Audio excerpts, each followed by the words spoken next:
Hey, hey. Welcome back. Hello. Sorry, I was going to spill an entire mug of tea. Good start. Welcome back to the waiting room. What's happening? What isn't happening Mm, is a better question. fair enough. I'm Rachel. I'm Ante.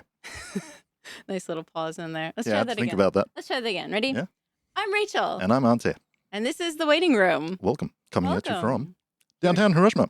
Secret location in downtown Yes, Hiroshima. nobody knows where this is. And today's a very special episode that's very near and dear to my heart. Mhm. And I would like to begin it with an adage from one of my favorite TV shows, RuPaul's Drag Race. Don't know it. I know it, but I haven't I was watched going to say, how do you not? it. Give me a heart attack. Anyway, RuPaul's Drag Race. One of my favorite adages from RuPaul's Drag Race is, if you stay ready, you don't got to get ready. Sounds like really good English too. I know. It's great. If you stay ready, you don't got to get ready. You don't got to get ready. And so today's topic is disaster preparedness. Staying prepared for natural disasters. Especially in Japan because things be rocking a lot. Yeah, there be lots of disasters. Japan's known for a lot of rocking. And we're talking earthquakes, right? Yes. Mm. Today we'll be focusing on earthquakes. Most of you probably already know that on January 1st, there was a really big earthquake, huge earthquake in the Noto Peninsula.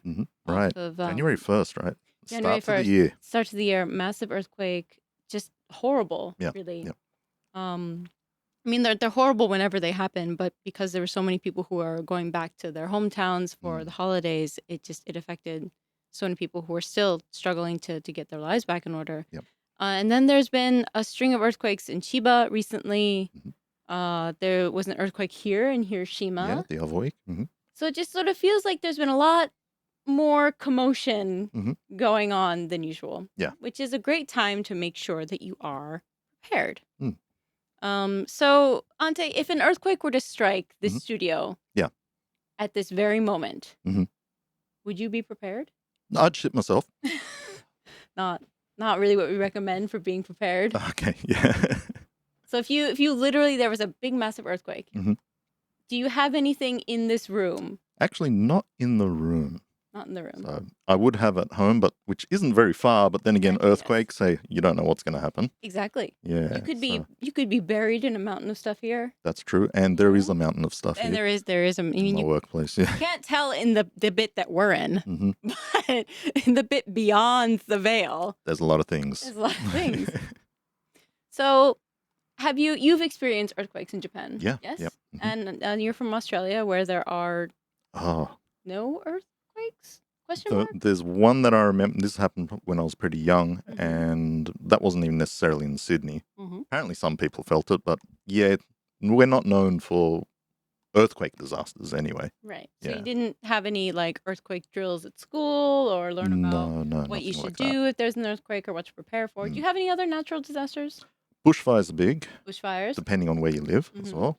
So if you're out in the mountains and that.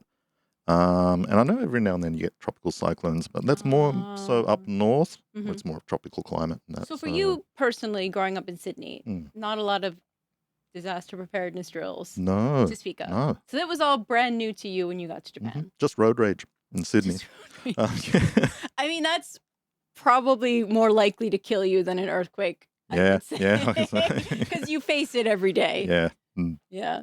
So, all right, you come to Japan. Do you remember the first earthquake that you because that one kicked on not long after I moved in, and it was just like, I don't know how many floors up, I forget now, and it's like, that building was shaking. How was that? How did you feel in that moment? Oh, wow. I was really like, because apparently it was a long one compared, like other friends were telling me, like, Where were you for this? I was at home. So in an apartment. In Hiroshima? Yeah, in Hiroshima. And that was like shaking for a long time. And it was the first time that I've experienced that. Like, I actually couldn't go back to sleep after that. Were you like scared? Was your like heart racing? Well, first, so get the mobile, not the mobile app, your mobile phone. Get the alarm starts going off. The notice comes in, yeah. And it definitely sounds different. And that's why I thought, hang on. It's like the bells of the apocalypse. It is the most discordant, jarring sound meant to wake you up. It is a sound that's meant to wake you up. It automatically comes to your phone like a little bit before usually And the that's kind of the earthquake. odd thing too. It's like, because it's like, yeah, you've got that alarm, then it's just like that little bit of weight. Yeah, I hate that. Everything gets really quiet. Yeah. And yeah. after the earthquake, everything is also really So quiet. I don't know. Yeah, it does get quiet, but is it really, or is that just you going? I think it's a mental thing. Oh, yeah. Yeah. Mm. So your phone goes off. Mm-hmm. You're like, I don't know what this is. Was the alert that came to your phone in Japanese? I think it was in English. In English? Actually, Okay. yeah, because my phone was set up in English. So Okay. yeah. Yeah. But yeah, and it was a few seconds after, and then Shaky, shake, shake, yeah. shake, shake, shake, Yep. shake, shake, shake. Yeah. Oh, it wasn't good. And like I said, it was like, yo, I don't like this. Yeah. I don't like this. Yeah. Similar experience for my first earthquake, which was when I was studying abroad at the University of Hiroshima. Mm. I was in Saijo, and I was in my dorm bed, Mhm. and I want to say it was like early morning or something, and it was like shake, shake, shake, shake, and I was just like, and I don't think I got an alert on my phone because the phones weren't smartphones at the time; they were the flip Oh yeah, phones. going back, yeah. So I was like, oh my God, that was an earthquake. And I had a Mhm. TV in my room because somebody had like gifted me their little tiny TV. Yep. And all of the other exchange student girls came to my room and they were like, Rachel, there was an earthquake. And I was like, I know. And we turned on the TV and I just remember it after the earthquake stopped, it felt like everything got really quiet. Yeah. Yeah. Because in that moment in your head when it's shaking, you're like, oh my God, oh my God, oh my God, oh my God, oh my God, oh my God, on loop. Mm. And then when it stops, you're like, Yeah. is it over? Because you don't know, right? You don't know. Mm. You don't know. And it was really, really scary. And every time there's been an earthquake at night, I can never get back to sleep because it freaks me out. The alarm is so jarring and discordant and loud and triggering. Yeah. Oh, it does its job. It really does its job. You're up. Yeah. So for me personally, at my job at City Hall, I do a lot of translations about disaster preparedness. Mhm. So I'm quite up on the subject and what you need to be prepared. Yeah. So if you are coming and just traveling in Japan, let's say, we're going to make this a nice short little intro to what is called in Japanese bōsai, which means bo is to like prevent and sai is like disaster. And some people call it disaster prevention. Some people call it disaster preparedness. Some people classify disaster prevention and preparedness as different things. It's hard to prevent it. Right. So what they mean by prevention is usually like measures like, let's say, building up a dam wall. Oh, okay. No, that's different. Yeah. By a river, like very like what do they call it? Like very tangible things that you can do to like, okay, make sure your house is earthquake proof or whatever. Right. Yep. And then disaster preparedness is like make sure you have stocks of water and stocks of food. So like smaller things that the individual can do. I like disaster preparedness because again, I don't think you can prevent disasters, when really. I'm hearing it now, like, yeah, prevention is more for the city. It's like the to kind of look hardware. after. You know, know? that's their job. Yeah. You be prepared, kind of thing. Exactly. So, yeah. So speaking of being prepared, Mm. are you prepared? Not in the office, as I was saying, because I'm now not you in got the me office. thinking like I should get some stuff for here, but at home, Right. yes, we are prepared. Because What do you have? What do you have at home? well, yeah, right near the genkan, the entrance, right near the door, is we've got a backpack, and it's just filled with a whole bunch of goodies, so to speak. Like brownies, cupcakes. Yeah, stuff like that. Pies. Yeah, toilet paper. One of those like silver blanket things. It's kind of like the foil blankets. it's like food stuff and like an emergency kit. You know, little things like that in there. So do you remember the last time you opened that kit and looked at what was inside of it? probably about a month or so ago, because we were actually talking about we got to do an earthquake thing, right? Good So on yeah. you. Do you have like a plan with your family? So for example, if you are here in the office when an earthquake happens and maybe your wife is at work or your daughter is at like preschool, do you have a plan for like where to meet, what to do? Yeah, because apparently like with this area, the meeting area is like the community center, which is like a block or two up that way. I love that you know where your community center is. That makes me really happy. Makes me feel part of the community. Part of the community. But it's also good that, well, yeah, where my wife works, and we're all in a small kind of area. Yeah, so you're very close to each other. So that's kind of a good thing. So I know where to go. So I'm not going to be like, running out in the streets screaming. Do you know where your nearest evacuation site is? A place where you can go and like live if you have to live. I think that is the site, the community center thing. From what I believe, so. So I think that's more maybe an initial point.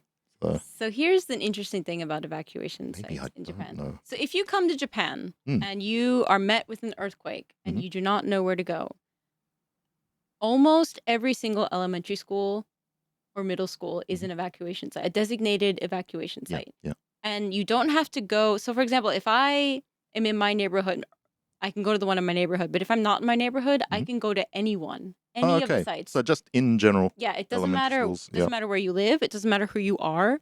You can go there, and you are entitled to receive help and Mhm. services. Schools in general, or just elementary schools? Schools in general. Okay, yeah. Also, City Hall Mhm. is a designated evacuation site, and you can Yep. find there are signs. They have signs. And we'll put a picture up of the sign and what it looks like. And there are signs where you can literally you are allowed to go there. You give them your name, Mhm. and then they'll ask you for like other information, Mhm. and then you can get like they'll have water, food, Yeah. like places where you can like lie down and sit. Mhm. A lot of it depends on how well that community is prepared because it's all run by the community and Yeah. the municipal government. Mhm. But if you are unsure of where to go, definitely those schools and places even if you're a tourist, it doesn't matter. You don't have to be like a resident of Japan. You are entitled to services. Mhm. You So can yeah, also keep that in mind. Yeah, if you're going to be traveling to Japan, because some people just wouldn't know, right? yeah, and it's really important to like know because you never think when you're coming to Japan that Mhm. an earthquake is going to hit, you know. Mm. And so I imagine a lot of people were quite blindsided when when the bigger ones happen, especially like the one that happened in Tokyo. Mhm. There are so many tourists there that Mhm. you can call your embassy, obviously, but there's only so much I think an embassy can Yeah. really do when there's a crisis of that measure. Well, if it's going to happen, it's going to happen. Like a few years back, a Mhm. good friend of mine, she was traveling. She was in Tokyo, experienced an earthquake. Luckily, it wasn't something massive, but Mhm. that's the timing, right? Exactly. So another really great thing that you can do if you are traveling to Japan is to keep a sort of small emergency kit with you. And what I mean by this is I have my backpack here. Hold on. Ooh, you got stuff? Ooh, I have stuff that I carry around with me all the time, just Mhm. in case. Now, I have a small pocket inside of my backpack. I can confirm this. I have a whistle. A whistle. So Mhm. why is a whistle important? Why do you think a whistle is important to have? Oh, I guess if you're under rubble or something.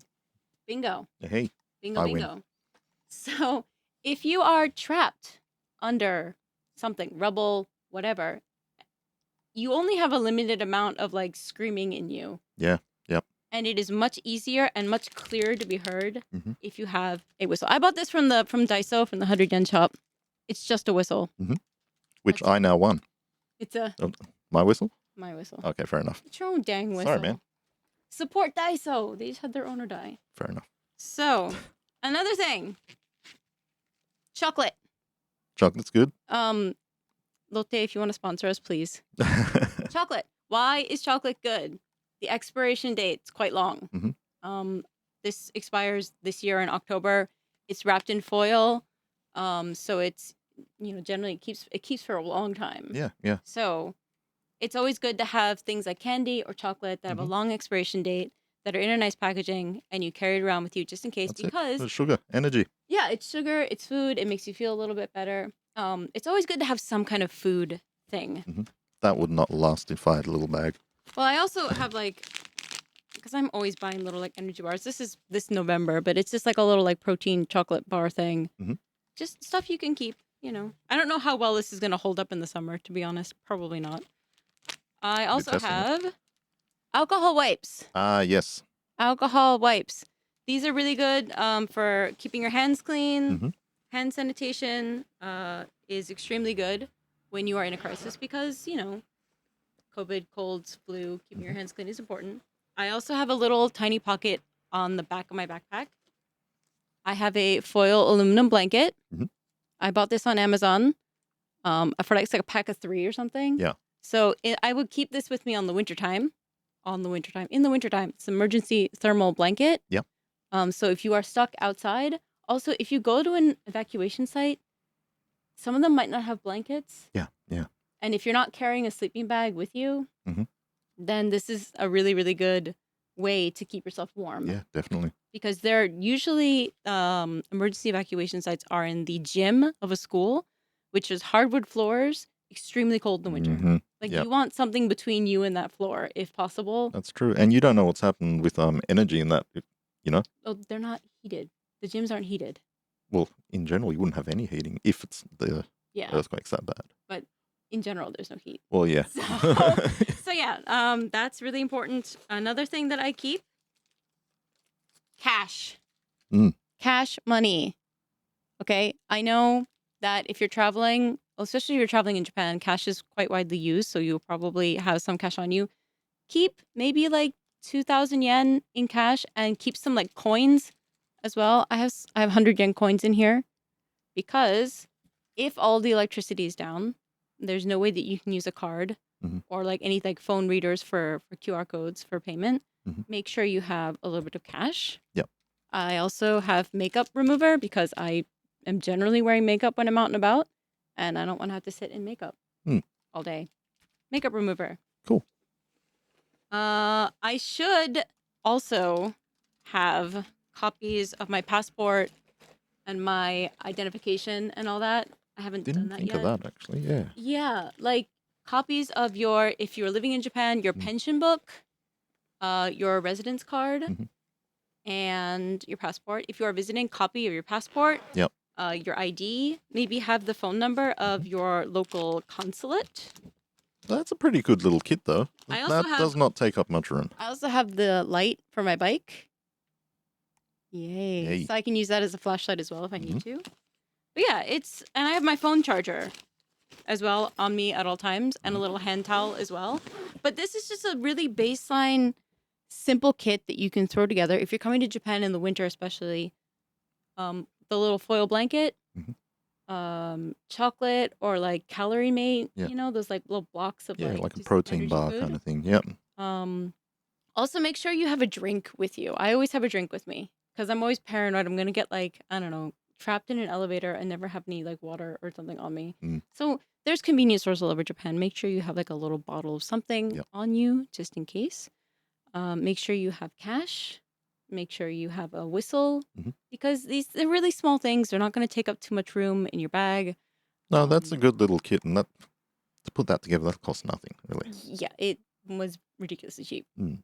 So that's my to-go kit.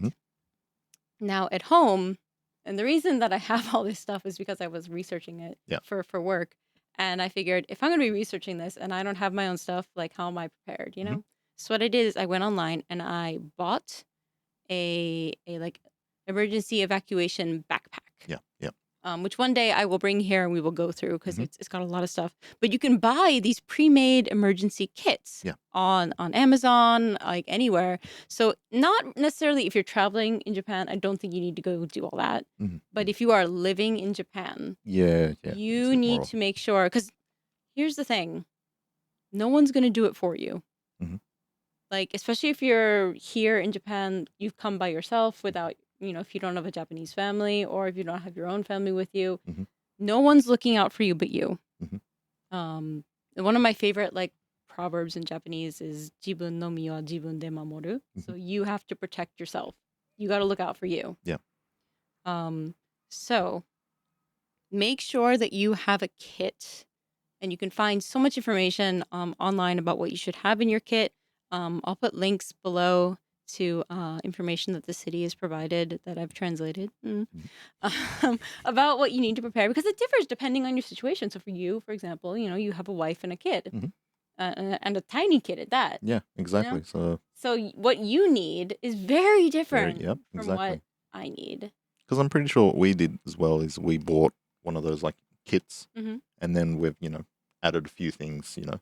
Tricked out. So yeah, it gives you your base to work with, and then okay, we should probably get this, and that, and then So how many days of food do you think you should have prepared for an emergency as like emergency stock food that you keep in your bag?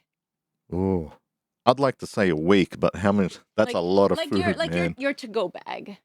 You know what? 2, possibly 3 days. Yeah, very good. Yeah. Very good. 2 to 3 days. And how much do you think you should stock at home regularly? Oh, well, as a prepper, hmm no, I'm not a prepper. As a doomsday prepper, The apocalypse speaking is from coming, the bunker, people. Yeah. that's not equipped at all, but We're getting there. All right. takes a while. Oh, at home. Yeah. Yeah, a bit more so. Oh, if you're talking like canned stuff, you can go crazy. Yeah, you can. So, but what? Basically, maybe a Just few like weeks. A baseline. Baseline, few weeks. Yeah. So the baseline that the government recommends is actually a week. Oh, okay. And they also recommend something that they call rolling stock. Oh, okay. Yeah. You know what rolling stock is? Yep. So, Explain. tell me if I'm right then. Yeah. Rolling stock is so you've got your, for the preppers, you've got your, For the preppers. Hi, preppers. you got your stuff, which, even though it's long shelf life, it does expire. So you should keep an eye on that and replace as time goes on, or am I wrong? Am I talking something else? No, you're completely correct. So what it is essentially when you go grocery shopping, buy a little more than you need. So that's canned goods, whether it's like rice keeps really, really well. Yep. Just like like uncooked rice. Yeah. Keeps really well. So just make sure you have a little bit more than what you need, and then you sort of go through that stock, and you eat the stock, and then you replace it. So it's like you kind of go through a cycle of, all right, so I'm gonna buy an extra, I don't know, cup noodle when I go shopping. Yeah. And then you kind of have it hanging out for 2-3 months, and you're like, all right, I'm gonna have the cup noodle, and then I'm gonna buy a new one. Or same thing with batteries. So it goes for not just like food items, but also things like batteries, plastic wrap, like things that you can use in an emergency that sometimes you don't always have on hand. Yeah. Another thing that like is really important is just making sure you're aware of like the expiration dates of your food. Because I am notorious for buying things like potato chips because I love potato chips. Yeah. And I feel very satisfied when I buy it, and then I kind of shove it under my sink and forget about it.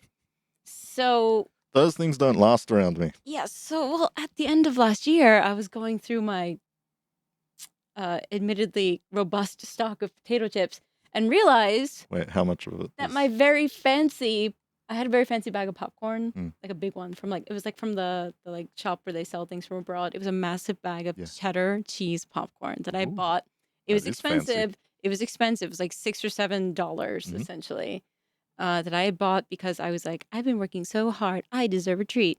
And I realized that the expiration date was 6 months earlier. So it was 6 months past its expiration date.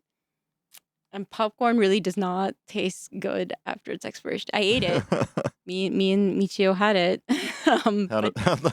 It tasted like stale popcorn because it was stale popcorn. So or as I like to call it, vintage popcorn. Yeah, vintage. A little bit off track, but like I said, these snacks and things don't last around me. My wife, total opposite. She'll buy things. She's like me. And like I said, how's your vintage snack collection going? Yeah.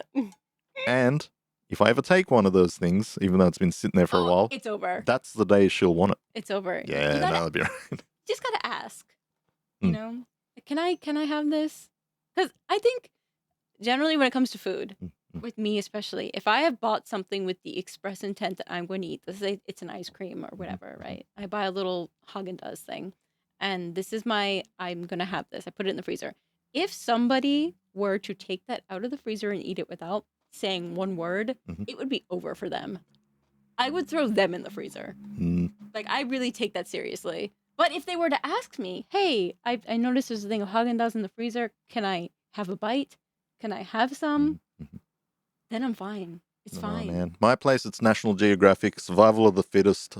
Between me and my little 2.5-year-old, Lord of the Flies. It's like, so yeah, take what you can get, man. This is also a really important part of having a stock, because if you have multiple things, you can always, have one and then replace it. That's true. So rolling stock. Keep it rolling. Really important concept. And I think it's easy, especially for me as somebody who lives by myself. I don't have a family around, so I don't generally have a lot of food in my house. Right. So I'm always like, if there's a disaster, I'm like screwed, because I got stale potato chips. That's what I got. So a lot of really good foods, canned foods for sure. Things like chocolate, candy, eggs, because in Japan, you don't need to refrigerate eggs. You don't need to. There's a reason for this. It's because they don't wash. Oh, you're right. I read about They that. don't wash the shells of the eggs. Mhm. And the shells of the eggs are actually meant to like keep out a lot of like bad things. But in the US at least, they wash it to hell, so it sort of loses that ability to like keep out the bad I get you. things. So eggs, if you eat eggs, because I know vegans don't eat eggs, but for people who do eat eggs, Mhm. they're really great to have around because they do not rely on refrigeration. So you sort of look for things that you can just like have around, because you really never know. Mhm. It is, an earthquake could strike in 30 seconds. It could be in 30 years. We don't know. But just There's always the talk of the big one, oh right? yeah, the big the Nankai Trough earthquake that is going to apparently just take out all of Shikoku, the island next to us, Mhm. and just cause havoc everywhere. So it's good. I think it gives you a nice amount of peace of mind if you're prepared. Yeah. Because if you stay ready, you ain't got to get ready. Amen. It's such a great phrase to like encapsulate all of the disaster preparedness. So I hope that after today's episode, you will find a good place in this room to sort of hide your little stuff. Yeah, well, that's what it's got me thinking for here, right? At least like a few bottles of water, Mhm. some Calorie Mate, Mhm.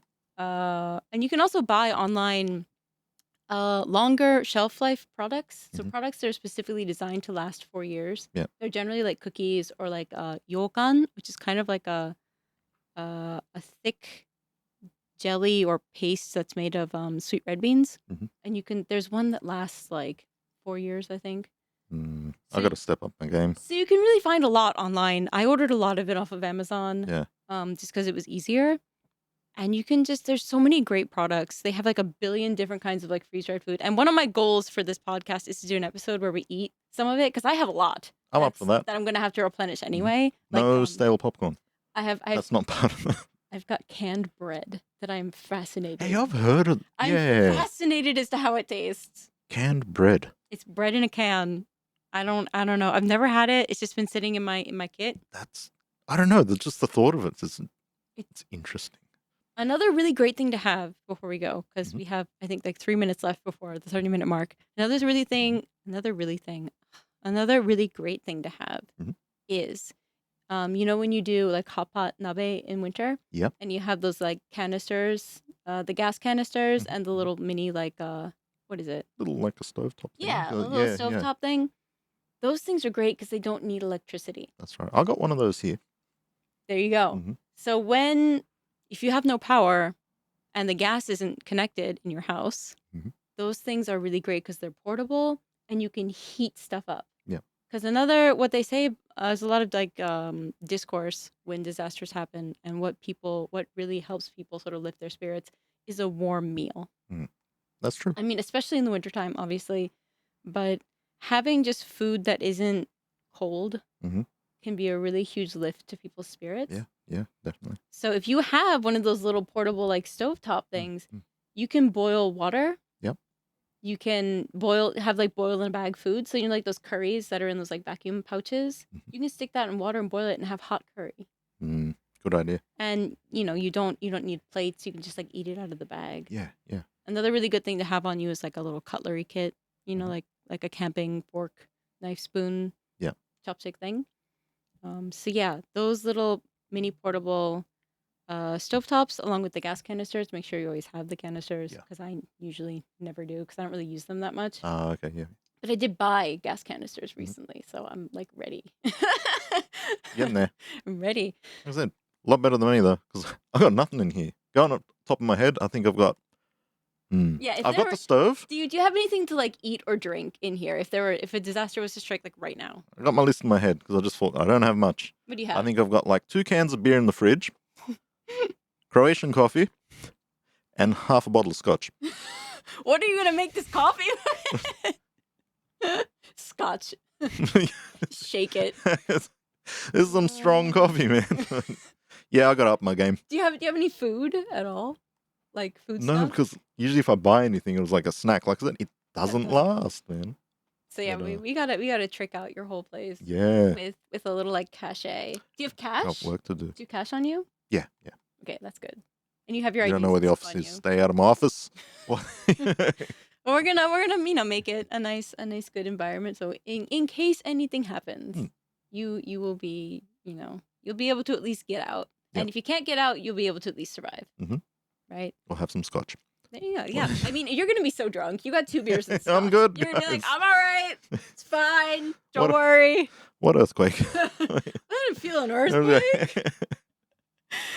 All right, Nice. so I really hope you guys enjoyed this episode. I would love to do a series about disaster preparedness. So if you have any questions, comments, have you experienced an earthquake or other disaster, hurricane, tornado, landslide, anything, let us know in the comments below. Be sure to like, subscribe, hit that bell notification.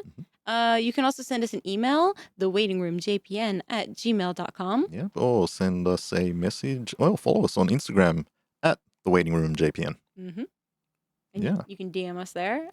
So yeah, this has been the part 1 bare bones disaster preparedness episode, and we will see you next time. Yeah, on we'll hit Waiting the Room. earthquakes again sometime in the future. Yeah, for sure. I'd love to do a little series on it, especially eating like emergency rations. I think that'd be I can eat. a little Yep. really good, just to see like, are they actually good Yeah. or are they terrible? Canned bread, people. Canned bread. Let's see how it goes. All right, guys. We'll see you next time on The Waiting Room. Stay safe. Bye. Take it easy, guys. Bye.